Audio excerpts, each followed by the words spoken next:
Welcome everyone to my channel. In today's session, we are going to discuss basic accounting terms. First is assets. According to Finney and Miller, assets are future economic benefits, the right of which are owned or controlled by an organization or individual. Asset का मतलब है कोई भी ऐसी चीज़ जो हमें future में benefit दे, चाहे वो कैश फ्लो की टर्म्स में दे या कोई भी बेनिफिट दे फ्यूचर में, एंड जिसका राइट और कंट्रोल एंटरप्राइज के पास है, ऑर्गेनाइजेशन के पास है। For example land and building. अब हम चेक करते हैं कि क्या ये लैंड एंड बिल्डिंग हमारी एसेट होने के क्राइटेरिया को फुलफ़िल करती है या नहीं। जो ये लैंड एंड बिल्डिंग है, इसकी रजिस्ट्री कंपनी के नाम पे है। ओके, तो फर्स्ट क्या हुआ, फ्यूचर इकोनॉमिक बेनिफिट। क्या हमें ये लैंड एंड बिल्डिंग को अब हम फ्यूचर में अगर सेल करते हैं तो क्या ये हमें कुछ बेनिफिट देगी? ऑब्वियसली आज अगर हमने उसकी प्रॉपर्टी को 1 लाख में ख़रीदा है तो फ्यूचर में जिसे हम सेल करेंगे तो ऑब्वियसली 1+ ही होगा, तो ये हमें बेनिफिट देगी। एंड क्या ये ऑनरशिप कंपनी के नाम पे है? The answer is yes. तो ये दोनों क्राइटेरिया को फुलफ़िल कर रही है। फर्स्ट फ्यूचर इकोनॉमिक बेनिफिट भी देगी एंड इसकी जो ऑनरशिप है वो भी कंपनी के पास है, तो ये दोनों क्राइटेरिया को फुलफ़िल कर रही है। इट मीन्स जो लैंड एंड बिल्डिंग है उसे हम कंपनी की एसेट कहेंगे। ओके, तो एसेट कोई चीज़ है या नहीं है, उसके लिए हम दो क्राइटेरिया चेक करते हैं। First is future economic benefit and second is उसका ऑनरशिप या कंट्रोल आपके पास होना चाहिए, यानी कि कंपनी के पास होना चाहिए। एसेट में be classified into the following category. First is non current asset. Non current asset का मतलब क्या होता है? ये वो एसेट्स होती हैं जिसे बिजनेस इजीली कन्वर्ट नहीं करता कैश में with in a year.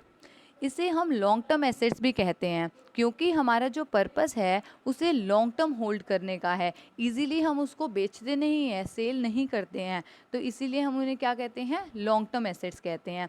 For example land and building, computer, plant and machinery, furniture etcetera, ये सारे हमारे नॉन करंट एसेट हैं। नॉन करंट एसेट्स के भी आगे दो टाइप्स होते हैं। First is tangible asset and second is intangible asset. Tangible और इनटेंजिबल को समझने के लिए एक वर्ड आपको माइंड में रखना है, वो है physical existence. Okay, physical existence check करनी है। टेंजिबल एसेट का मतलब होता है जिसे हम टच कर सकते हैं, जिसे हम सी कर सकते हैं, देख सकते हैं और छू सकते हैं। ओके, जिसकी फिजिकल एग्जिस्टेंस होती है। फॉर एग्जांपल कंप्यूटर, लैपटॉप, ये हमारे क्या हैं? लैपटॉप, इन्हें हम टच भी कर सकते हैं और सी भी कर सकते हैं। Second is intangible assets, which means जिसे हम ना तो देख सकते हैं और ना ही टच कर सकते हैं। It can only be felt, यानी उसे हम सिर्फ महसूस कर सकते हैं। जैसे कि गुडविल, किसी का अगर नाम बना हुआ है, बहुत अच्छी रेपुटेशन है मार्केट में, तो वो गुडविल कहलाती है और उसे हम महसूस कर सकते हैं, देख नहीं सकते, उसकी फिजिकल एग्जिस्टेंस नहीं होती। Okay, next is current asset. Current assets वो एसेट्स होते हैं जिन्हें हम with in an year convertible कर लेते हैं कैश में, जैसे कि डेटर्स, स्टॉक। ओके, बहुत सारे एग्जांपल हैं। स्टॉक जो हम अपने बिजनेस में लाए हैं माल, उसे बेचने के लिए लाए हैं। ऑब्वियसली हम उसे साल भर रखेंगे थोड़ी ना अपने पास, हम तो चाहेंगे जल्दी जल्दी स्टॉक आए और वो सेल आउट हो जाए, तो ये हमारे करंट एसेट में आता है। And last is fictitious asset. Fictitious asset जिसका मतलब जो रियल नहीं होते, इमेजनरी, जो एक्चुअल में एग्जिस्ट ही नहीं करते। जैसे for example advertisement expenditure not return of. हमारे एसेट साइड में जो डेबिट बैलेंस ऑफ पीएनएल, यानी कि जो लॉस हो गया आपको, एक तो वो आप शो करते हो, दूसरा जो एक्सपेंडिचर एडवर्टाइजमेंट का आपने राइट ऑफ नहीं किया, जिसे आप आने वाले सालों में राइट ऑफ करोगे, उसे भी हम एसेट साइड में शो करते हैं। ये एक्चुअल में एसेट होते ही नहीं हैं। मैं आपको एक एग्जांपल देती हूँ।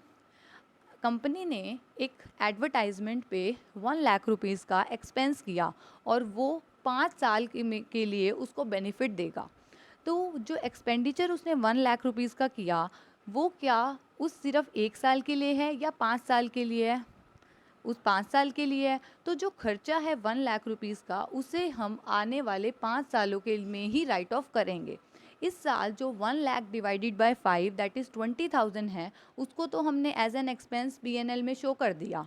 ओके। लेकिन जो हमारा बचा दैट इज़ 80,000 रुपीज़, उसे हम एसेट साइड में बैलेंस शीट की एसेट साइड शो करेंगे, that is advertisement expenditure not return of, that is 80,000 rupees. Okay. और उसे हम नेक्स्ट ईयर की बैलेंस शीट में ऐसे ही क्या करेंगे, जो हमारा एक्सपेंडिचर हो जाएगा 20 साल, उसको 20,000 रुपये वो पीएनएल में आ जाएगा, रिमेनिंग 60,000 हमारा आएगा एसेट साइड में अगेन।